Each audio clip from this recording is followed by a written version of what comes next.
अस्सलाम वालेकुम प्यारे बच्चों, मेरा नाम शिरीन बानो। हम जमात नहूम का रियाजी हिस्सा 1 का पहला सबक पढ़ रहे हैं। आज हम सीखेंगे सेट लिखने के तरीके।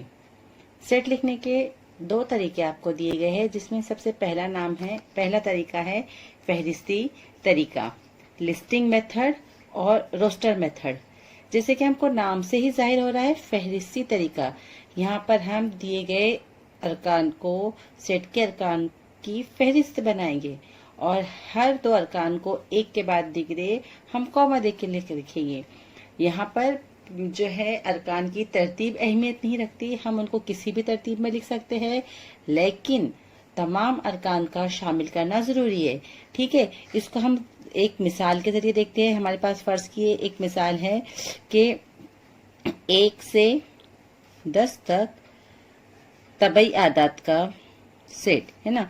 इसको अगर हमको फहरिस्ती तरीके से लिखना है तो हम किस तरीके से लिखेंगे?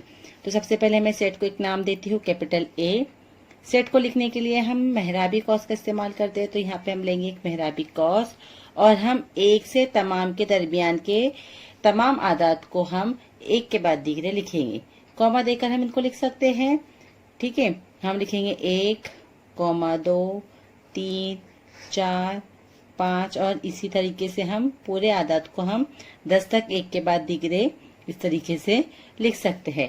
अब आप चाहे तो आप इसकी तरतीब भी लिख सकते हैं। यहाँ पे मैंने अरकान को चढ़ती तरतीब में लिखा है, आप इसको उतरती तरतीब में लिख सकते हैं या अपनी तरतीब में लिख सकते हैं। लेकिन एक बात का ध्यान रखना है कि सेट में मौजूद तमाम अरकान इसमें शामिल होना जरूरी है, इसमें शामिल होना चाहिए। तो ये पहला तरीका होता है फहरिस्ती तरीका। दिए और एक मिसाल लेते हैं हम। जैसे हमको फर्ज करो एक पी सेट दिया गया है, हफ्ते के तमाम दिनों का सेट। तो हमारे हफ्ते में होते हैं कुल मिला के 7 दिन, तो हम हर दिन को यहाँ पर लिख सकते हैं ना। जैसे फॉर एग्जाम्पल मैंने शुरुआत की पीर से, तो हम तमाम दिनों को एक के बाद दिगरे कॉमा कॉमा दे के लिख सकते हैं, पीर, मंगल, बुध, और इस तरीके से हम तमाम दिनों के को एक के बाद एक कॉमा दे देकर हम यहाँ पर लिखेंगे। तो यहाँ पे अरकान की तादाद हमारे पास 7 रहेंगी। ठीक है, और यहाँ पे मेहराबी कौस को बंद कर लेते हैं। ठीक है, अब फर्ज कीजिए सी एक सेट है जो अंग्रेजी हुर्फ इल्लत का सेट है। अब हम जानते हैं कि अंग्रेजी हुर्फ इल्लत जो है वो 5 होते हैं, तो हम उनको एक के बाद एक कॉमा दे के लिख सकते हैं, ए, ई, आई, ओ, यू, इस तरीके से। ठीक है,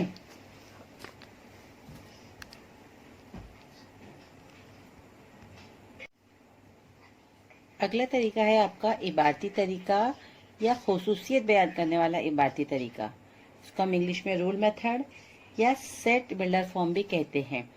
अब देखो यहाँ पर हमको जो है एक इबारत लिखनी है और वो इबारत क्या करेगी, हमारी खुसूसियत बयान करेगी, सेट में मौजूद अरकान की खुसूसियत बयान करेंगी।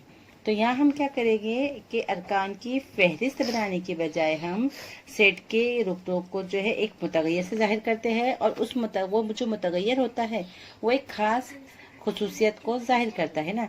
जैसे हमारे पास पहली मिसाल थी 1 से 10 तक तबई आदात का सेट। ठीक है, यहाँ पर हमने तमाम अरकान को कॉमा दे दे के लिखा है। अगर हमको इसी सेट को इबारती तरीके से लिखना है तो हम इसको किस तरीके से लिखेंगे, सेट ए इस तरह के, इसको हम एक मुतगय्यर से जाहिर करेंगे कि सेट ए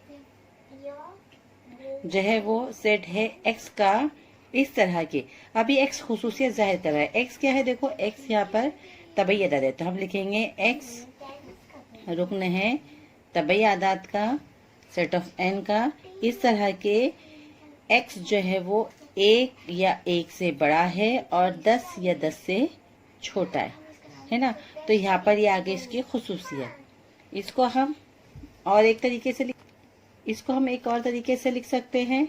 हम लिखेंगे कि ए सेट है एक्स का, जबकि हम यहाँ पे लिखेंगे एक्स एक तबई अदद है, और साथ में एक शर्त लगा देंगे कि एक्स यहाँ पर छोटा है या बराबर है 10 की। ठीक है, तो हमने इस तरह से यहाँ पर एक इबारत या एक खुसूसियत बयान की है। अगले वाले रुकन देखो, यहाँ पर जो दिया गया है हफ्ते के दिनों का सेट है ना, हमने पूरे हफ्ते के दिनों की फहरिस्त बनाई थी। इस सेट को हम इबारती तरीके से किस तरीके से लिख सकते हैं कि सेट बी इस तरह है कि वाई है ना, एक मुतगैर हमने दिया उसको वाई, जबकि ये वाई क्या है, हम यहाँ पे लिखेंगे वाई ये हफ्ते का एक दिन है। अब हफ्ते का दिन कौन सा हो सकता है, वो हमारे पास पीर से लेकर तो इतवार तक। ठीक है, इस तरह से हम दिए गए सेट को फहरिस्त बना के लिख सकते हैं, या उस फहरिस्त में मौजूद अरकान की जो एक खास खुसूसियत होती है उसके जरिए भी हम इनको बयान कर सकते हैं।